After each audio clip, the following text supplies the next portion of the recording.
Good evening, my fellow sojourners, as we move about on the land. This is what I've been wanting to do for quite some time now, and I've been thinking about it. So I'm going to get down on this, y'all. I'm going to break it down. You've heard me say before in the past how powerful these documents are. So I'm going to give a little introduction to the document and a couple examples of how it is powerful. In our case, with the trial, the alleged trial, the judge wouldn't allow, or so-called judge, wouldn't allow the conditional acceptance to be entered into the record. The reason being is they claimed that what we did was file fraudulent liens in Davidson County with the intent to encumber people against their real and personal property. And by the language, we didn't do any of that, what they said. Even when the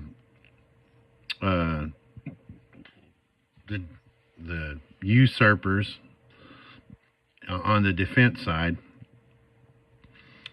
told the judge, look, these aren't, the UCC1 is not a lien. It's not a lien. It's a claim of lien. That's a UCC1, what it looks like. This happens to be a Tim Burchett's. I'll get into that here in just a minute. I got that out. They wouldn't allow it into the record because the conditional acceptance is a contract. And in the contract, it says stuff like, it talks about the judge holding material information and being fraud and all the case law that has to do with the various issues like traffic and then at the back of the conditional acceptance, it says that the Supreme Court ruled that you can lien a man depriving him of the beneficial use of his property without any judicial determination or probable cause. That's not the whole thing, but it's pretty close. So if you can do that without judicial determination, that blows the whole case. Like mechanics do it all the time. So they wouldn't allow it in there because it is the contract.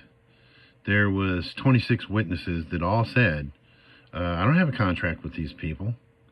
I don't have any business arrangement with these people. And it was all perjury, every one of them. Every one of them except for the one. There was one guy. He was from the Secretary of the State's office that was there to explain what a UCC1 is and the process of it all. The lawyer said, this is a UCC1. It's a financing statement. It's not a lien. The judge was like, okay, we recognize that. And then they continued to call it a lien through the whole process, wrote it on all the manila envelopes that they stuck the UCC1s in. The judge was totally biased, and she stepped on her old saggy boobs that day. She don't realize it, but it's coming. The reason they wouldn't let it in there, and the reason it's so powerful, folks, is it is the contract. It would have blew their case completely out of the freaking water. And the minute they would have said, okay, we'll accept the conditional acceptance, even though we believe it's not a legal document, we'll accept it in there, because it would also show that we didn't intend to defraud. We had legal language and case law that proved we could do what we were doing. How is that intent to defraud? But the most dangerous thing on this document, the most powerful thing to us and the most dangerous thing to them, is this right here. Okay? That right there, and I'm going to explain this in a little more detail in a minute, but that right there is with completion of service and designation of witnesses to. Okay?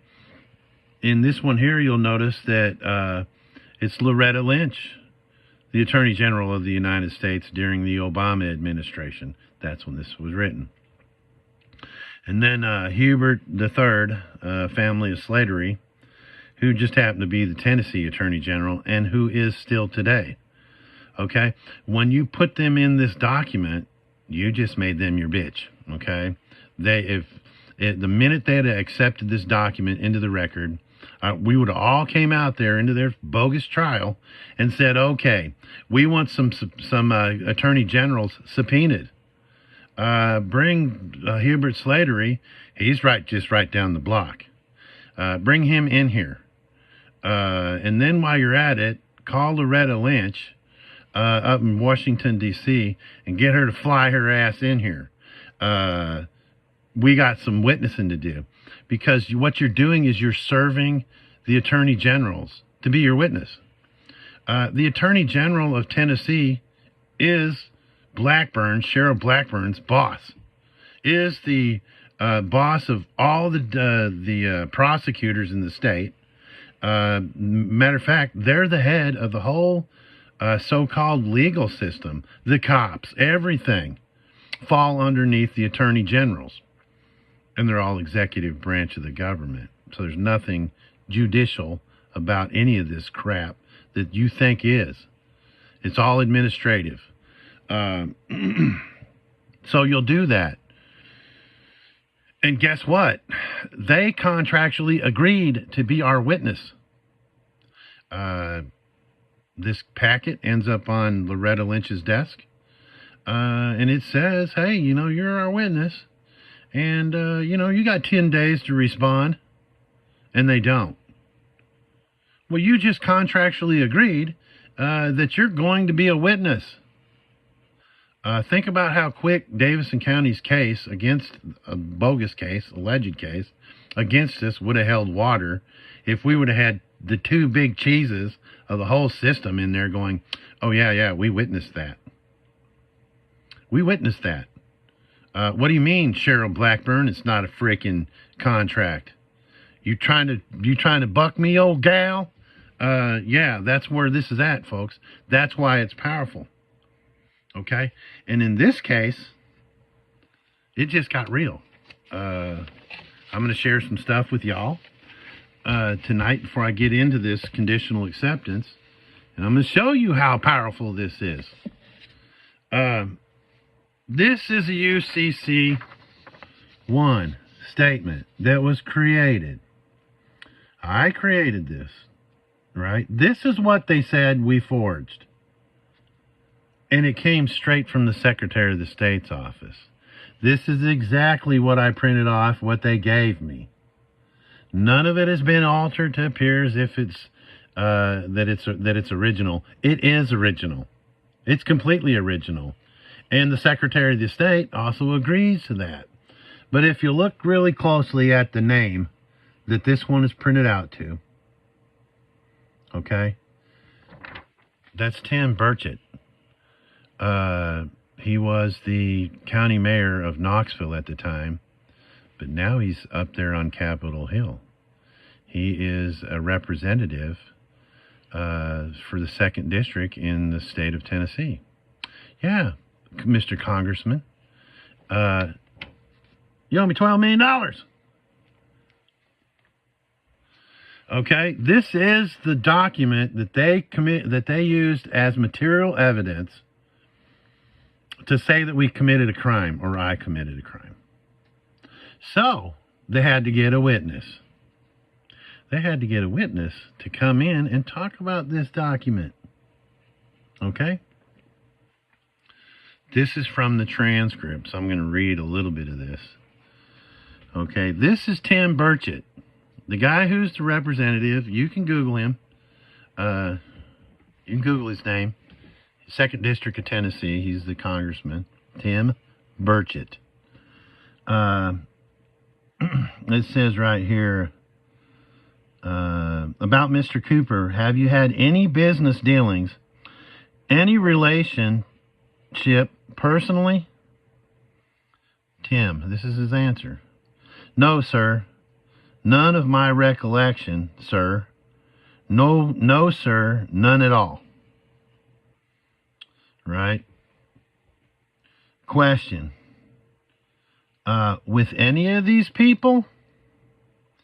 No, sir. None at all.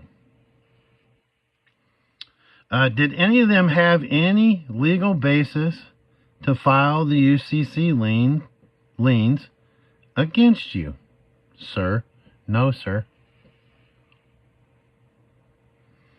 And when you became aware of these liens being filed, what step did you take or have taken on your behalf to remove them?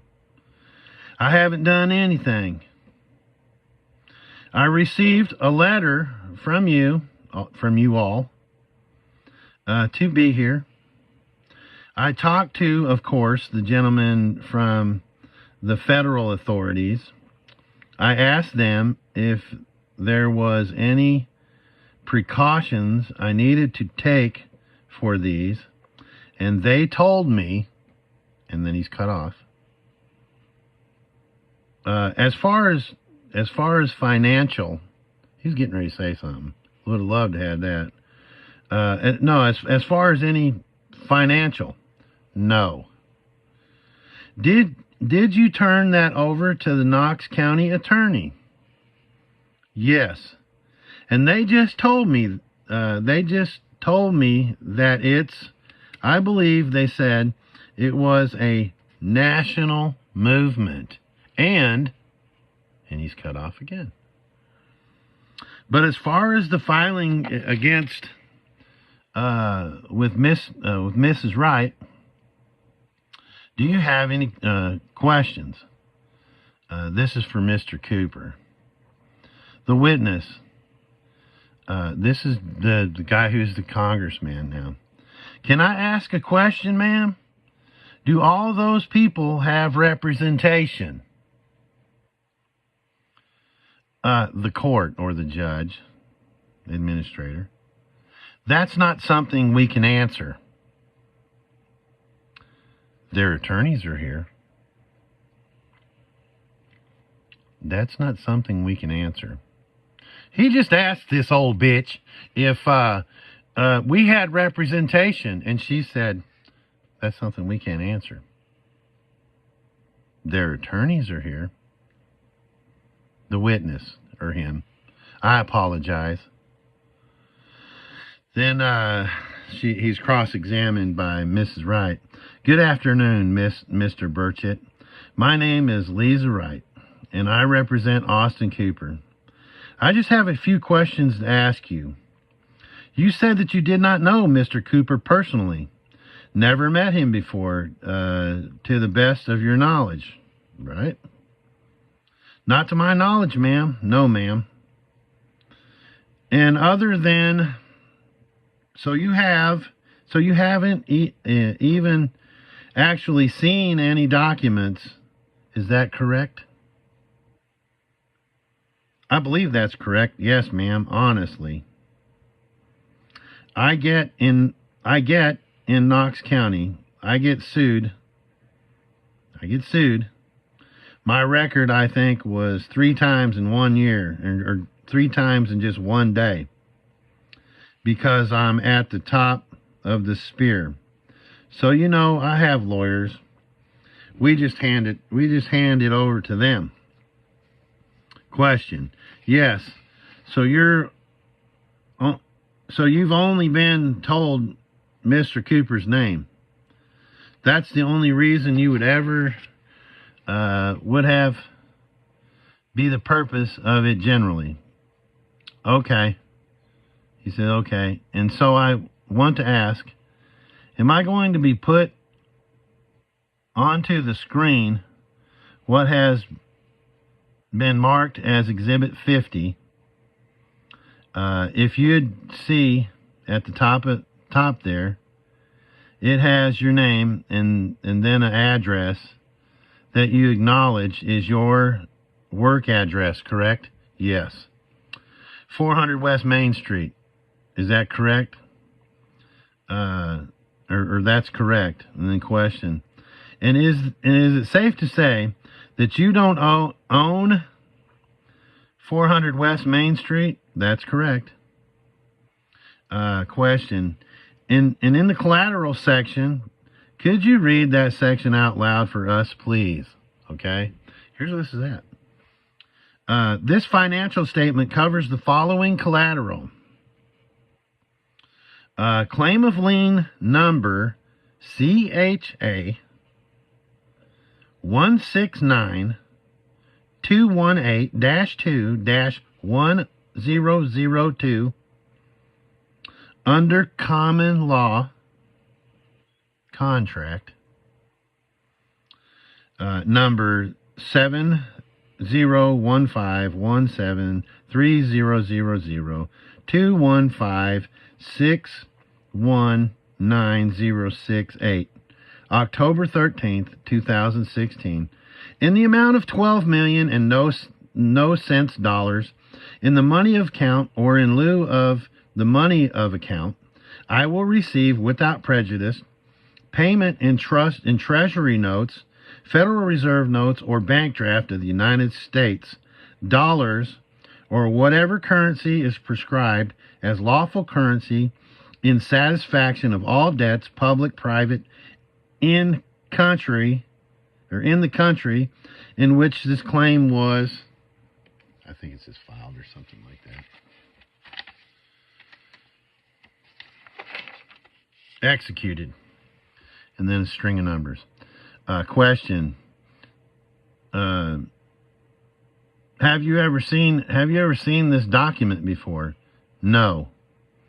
If you would look at the top of the document, it has a filing date of October 16th. Is that correct? Answer. Top. Question. I'm pointing here. Answer. I see it, yes. Question. And so back down to the collateral claim of lien that is referenced in the common law contract. Do those words mean anything to you? You mean anything to personally or legally? I mean, do you understand what is being referenced? I see that a lien is being claimed under common law and under a contract. Bitch, you just committed perjury. You just committed perjury. You said you had no business dealings, arrangements, or contracts, and then you just read it. And then you try to say you didn't. Oh, Mr. Representative from Tennessee, your ass is grass, and old Christopher Hauser's the frickin' lawnmower. Yeah, buddy, your days are frickin' marked. You're coming home to Tennessee. You're coming home to Tennessee, Jack. Clean out your frickin' office, you bastard. You lying frickin' prick. I got you. Right here. It's in the frickin' transcripts. This frickin' United States representative committed perjury, folks. And so did 65 other people, including my ex-wife. Yeah, I got you. I got you. This is it right here, folks. I'll hold it up here and try to get it in here. That's the description that this dude just frickin' read. Okay? In the UCC1. That's a description. You're going to sit up there and say, you don't have no... most of them either said, I don't have a contract with them. I got some kind of packet sent to my office, like this guy did. I got some kind of packet, and I passed it on. You got something certified in the mail, and you didn't even look at it. You just passed it on. That's the way these freaking boneheads do it. They're clowns. They're clowns. I don't care. My secretary can handle that. Yeah, well, you just blew it, dude. You just blew it. You accepted a contract, threw it over in the freaking corner. Yeah, I'm gonna own you. So, that's it, folks. That's the power of this thing. you can bring the freaking attorney generals in on your contract, and they're there for you. I gotta go down. I gotta go to Tennessee and freaking do some shit with some sovereign dudes. I gotta go in there and be their bitch for a little while. I'm sorry if I'm a little harsh. I'm a little harsh, but I'm a little bitter from all this. Okay, folks. But that's what we did, and his name's right there, folks. Right there, Tim Burchett.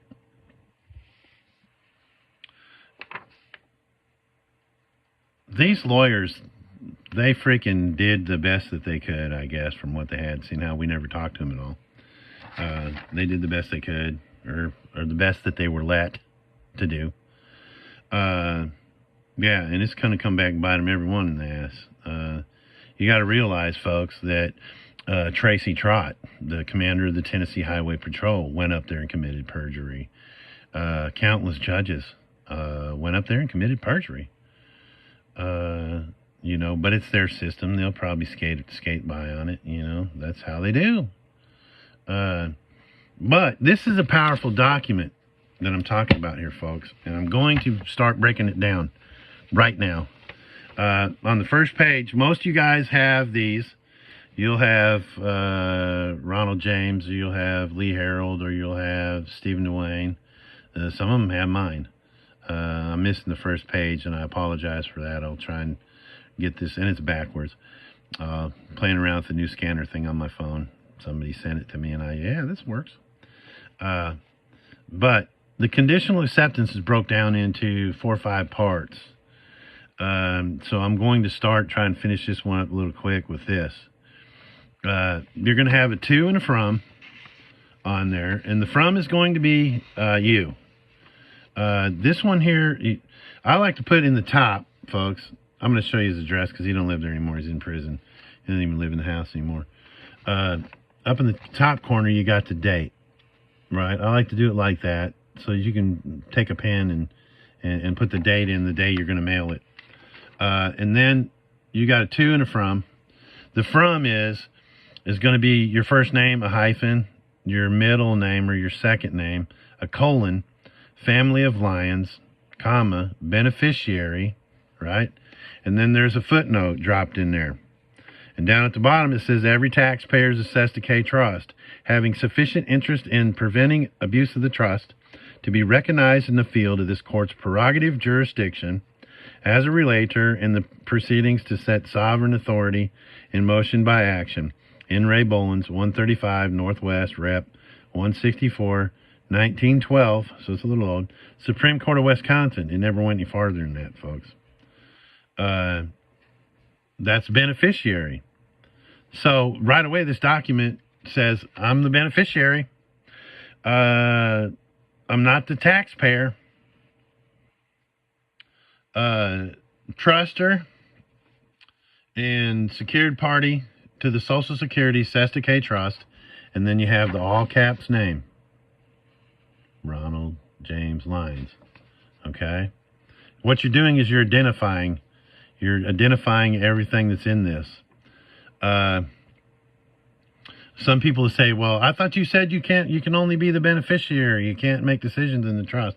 What's this thing about a trustor? Trustors create the trust, like missing baby daddy. He creates the baby and then he leaves. You never see him again. I'm going out for a gallon of milk and a pack of cigarettes. That's what the trustor is. It's not a position. It's a creator. The Heavenly Father created you, then he turned you loose. Still has some control over you, though, believe me. And then you put without prejudice. Why do you put without prejudice? Not above the name like you would if you were signing without prejudice. Sign without prejudice when you have to sign something, but you want to reserve your rights. You want to come back later on and say, no, I reserve my rights. The reason I put without prejudice here above the address is because I am not disputing any of the other stuff that's above it. I'm not disputing the date or the stuff that I am claiming is. And then the address. Now what you're going to get into next is the twos. The trustees and their principals, okay? In this case here, there are five people that he's going to send this conditional acceptance to. One's a cop. M, he didn't know his first name, so he put M in period, colon, family of Webb, and M, period, colon, family of Webb, doing business as trustee. And then there's a footnote. Number 2 footnote, okay? Down here it says, a public official is a fiduciary toward the public, including in the case of a judge, the litigants who appear before him, and if he deliberately conceals material information from them, he's guilty of fraud. If you go in there and you say, is any bonds being created in this tribunal? And they say, well, yeah, the bond, yeah, you got the bail bond. Well, how about any more bonds? And they say no. That judge just hid material information from you because there's penal bonds that are created in every case. Every case. So he just committed fraud. He withheld material information. When I went in and said, without prejudice, I, Christopher Allen, Hauser, beneficiary and sovereign, am here under fraud, menace, duress, and extortion, fiduciary Cheryl. This is a Social Security Sesticate trust, and blah, blah, blah, went on with it, right? Well, she didn't say nothing. She didn't say a thing, and they won't. Because if they say, no, you're not, well, they just committed fraud because they know you are. So they shut up and acquiesce to it anyway. So you got that. And it's Webb in his human name. You can't sue cops. You can't sue judges. But you can go after them this way. You can conditionally accept their offer as a human. You can conditionally accept their offer as a human, doing business as trustee of the Social Security Sesticate Trust, your all caps name, because they're creating the offers, creating a trust action, and doing business as their all caps name, and then the badge number, then the address, city of Morristown, Tennessee, a taxpayer. And then it goes back down here to footnote 2 and explains what a taxpayer is. And then you'll notice after the address, you got certified mail return receipt. Okay? You're going to send these out to them certified mail return receipt because of the postal rule. But look, y'all, every one of these things are going to get sent by themselves. The reason you're going to do that is every one of those numbers are a contract number. The guy that I was reading about in his, or was bringing out of the transcripts, he just read his own contract number. Okay, and not only that, when you serve 5 people, they get the other 5 people's contract number, and they also get the contract number for those that are served as witnesses. So in this case, just to make it a little shorter, that's 1. And then there's 2, 3, 4, 5. 5's over on the other sheet. But you're going to do the same thing. Here, the cop pulls him over and gives him a ticket. Okay? Or gives his trust a ticket. Well, because he did that, now you're going to get the cop. You're going to get the clerk of whatever. This happens to be a municipal, Morristown Municipal Court, a taxpayer. Why? Because they're a Sesticate Trust, and taxpayers a Sesticate Trust. Every taxpayer is a Sesticate Trust. So you're getting into their pocket too, their principal. You're getting into the principal's pocket.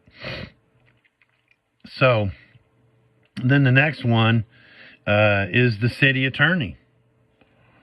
And then there's a officer of the tribunal, or what you guys like to call the judge. And the last one is the chief of police, because the cop is working for the chief of police. The chief of police is working for the city.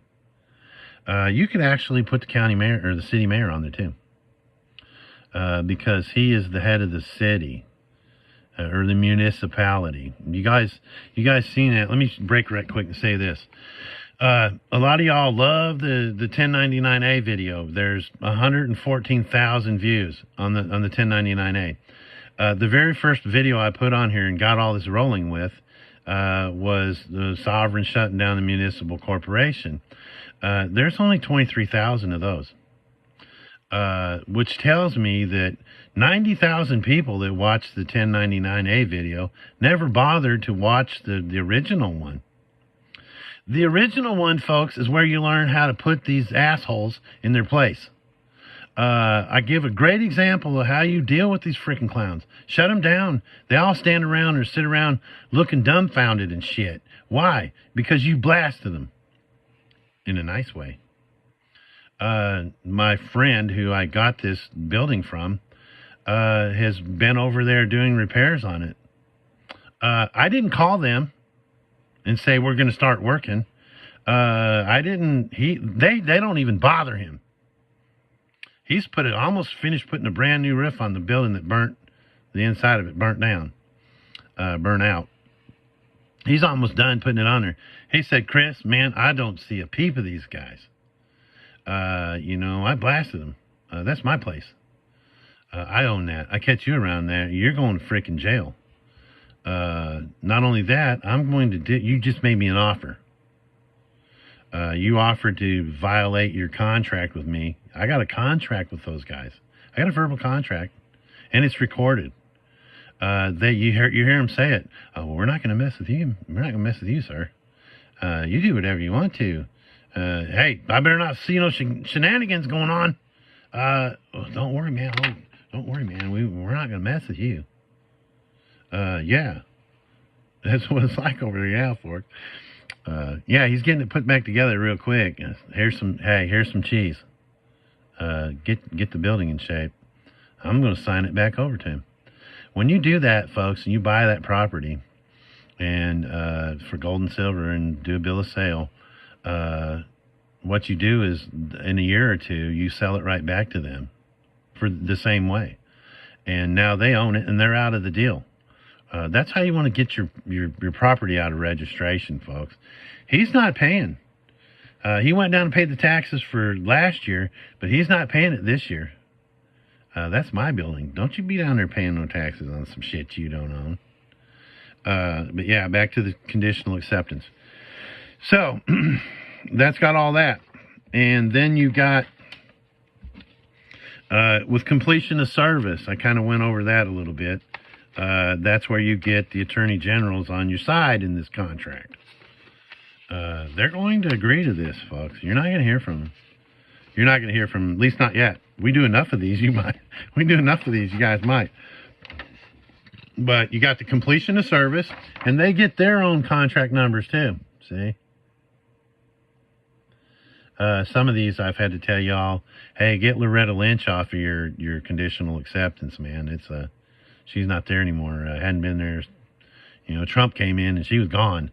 That's the way it works. They like to put their own, they got greased up enough for, well, hey, man, I'll support you. You put me in this position when you get in. Oh, okay. They're all scum. Every one of them. I like Donald Trump. I thought he was a seriously cool guy, and I think he did a good job.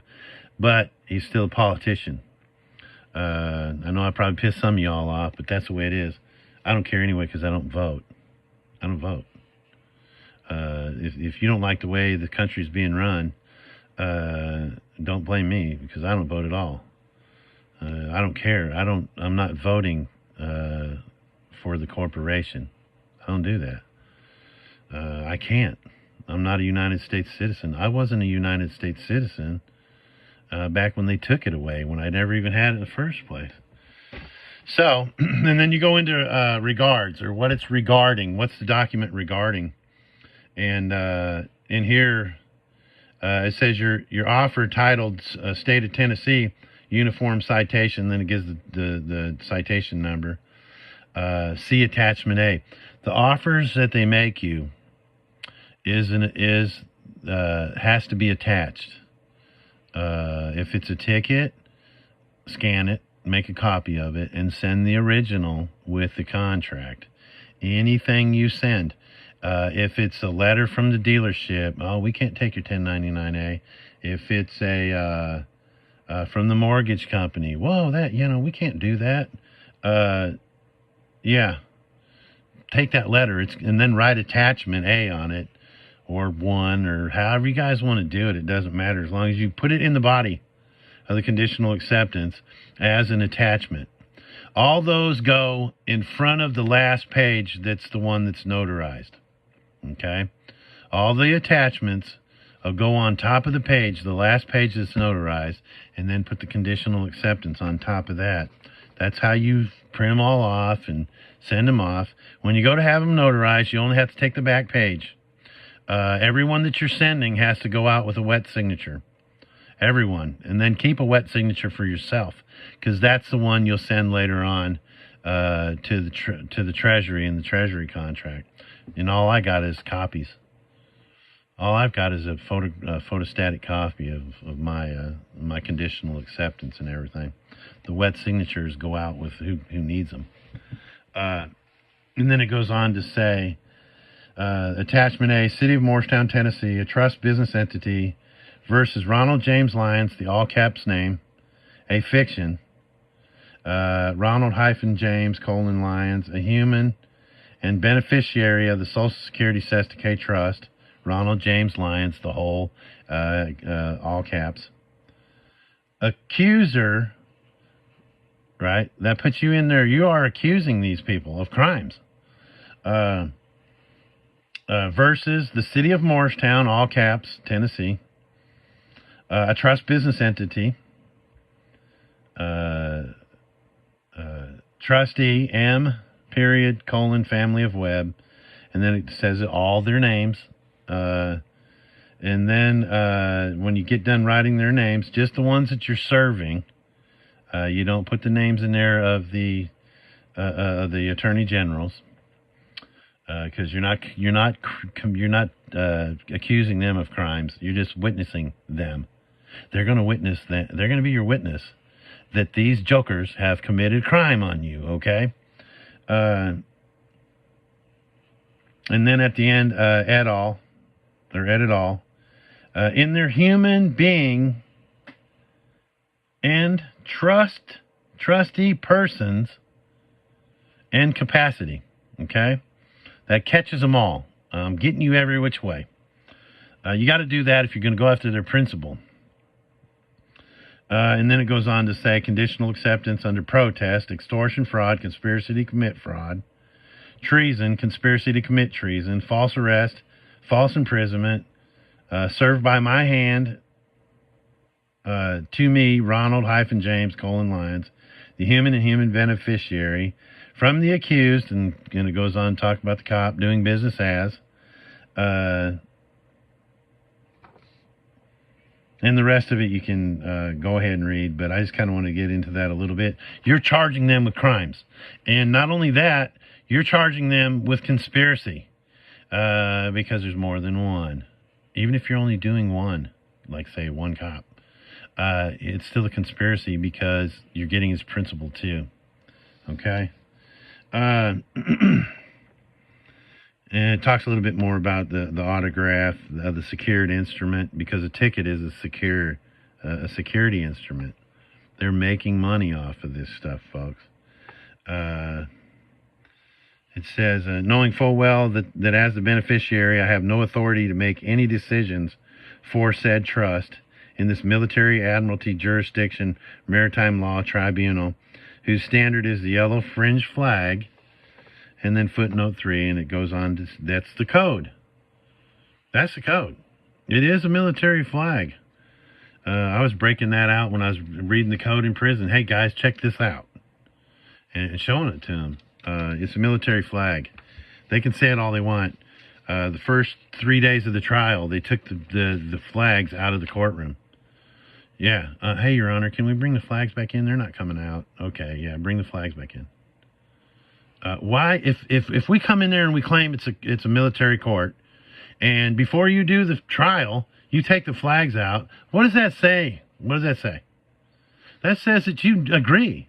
Well, let's get him in here. Let's take the flags out, and then we can get him in here. And people go, well, yeah, if they did that, then they could. No, they couldn't, because the bailiff's got a gold fringe flag on his freaking arm. It's the Four Corners rule. If anybody's interested in that, the Four Corners rule. And then this is for traffic, so it goes on to talk about 11 American jurisprudence, subsection 329. That's interesting. A lot of y'all already know this. And more about the crimes. The accused hereinafter, conditional acceptance. And then you list their names, their first names. Even the ones that you're serving as witnesses to the contract, you put in that. And then it says, I'm serving this conditional acceptance to the accused and their principals.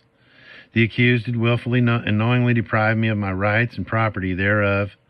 The crimes herein listed, while their officers and cohorts, one Webb, badge number 1136, and it's break it down like it is in his name when you're serving, that the actions against me were and are conspiracy to treason, conspiracy to commit treason, fraud, conspiracy to commit fraud, assault, extortion, peonage, theft, unjust enrichment, and conspiracy to impersonate a peace officer and a judge, and embezzlement, among other crimes and toward actions, both against me and the Sesta K Trust, Ronald J. Lyons. And in support, I state the following, okay?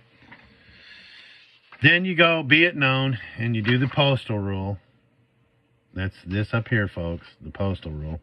That's what you want to put in your letters when you send it, the 1099A in. You want to put that in there. That lets them know that this is a contract. Bam, you just got a contract dropped on you. And if you want to put in there, this is the definitions of, yeah, I noticed that you've been sending me these coupons for years, and this is what a coupon is, and do all those definitions. Put that in there too.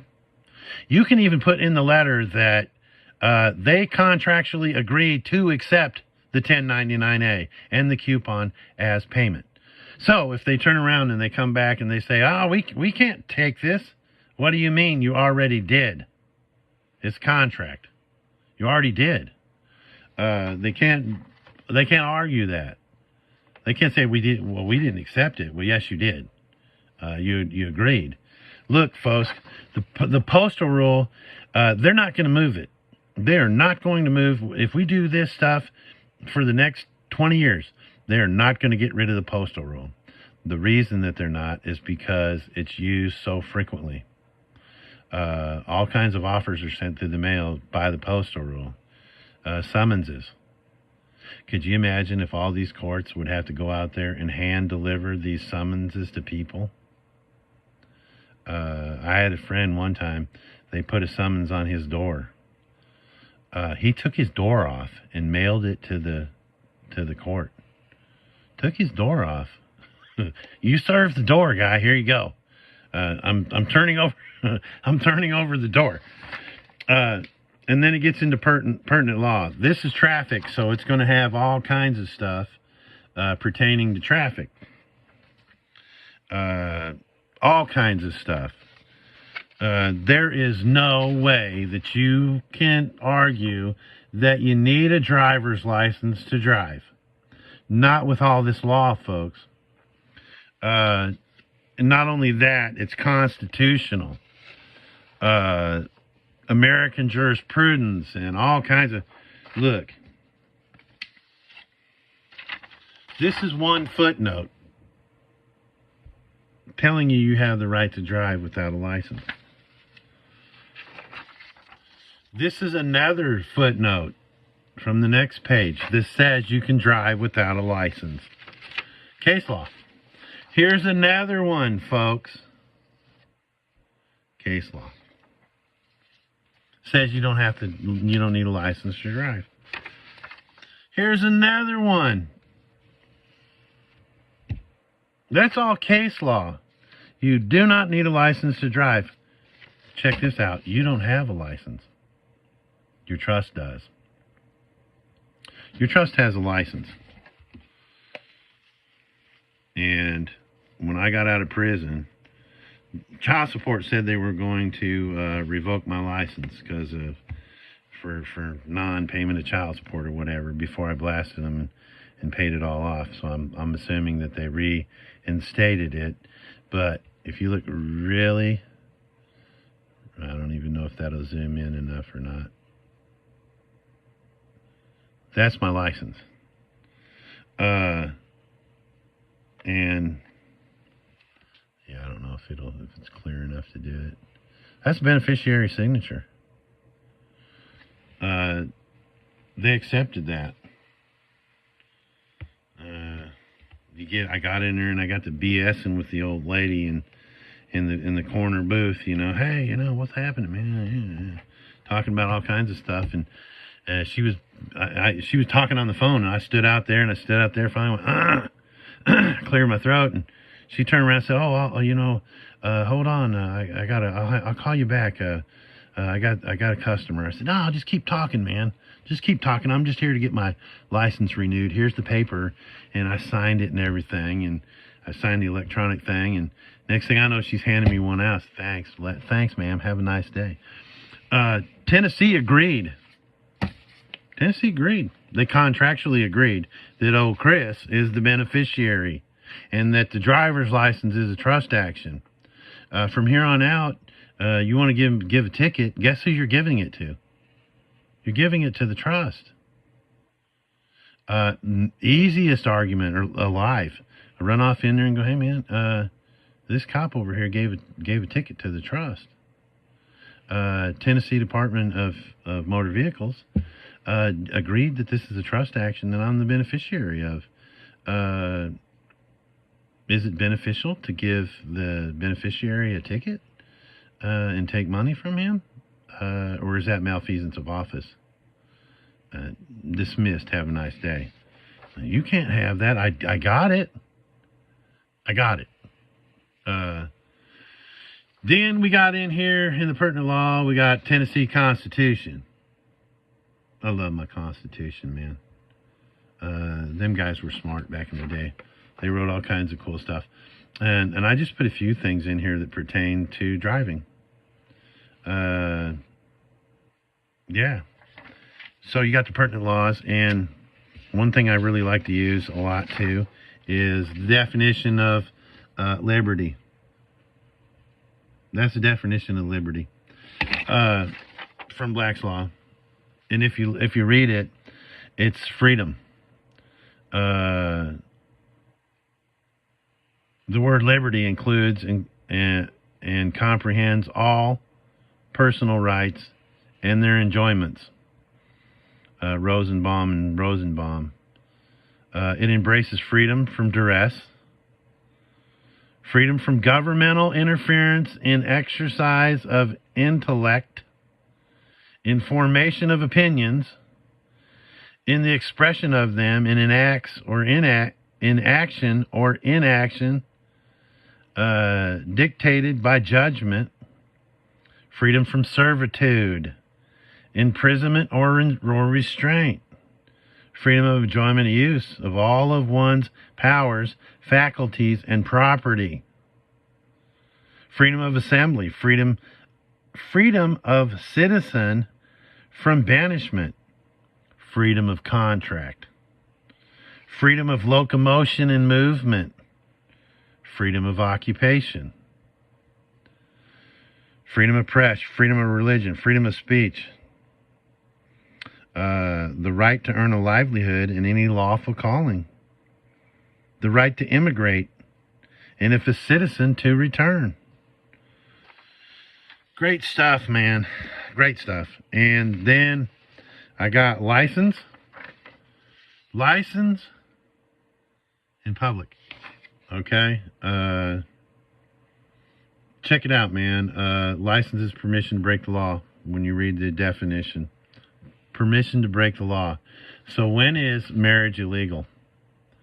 that you got to have the right to break the law. Marriage license. Oh, Chris hunts without a license. I fish without a license.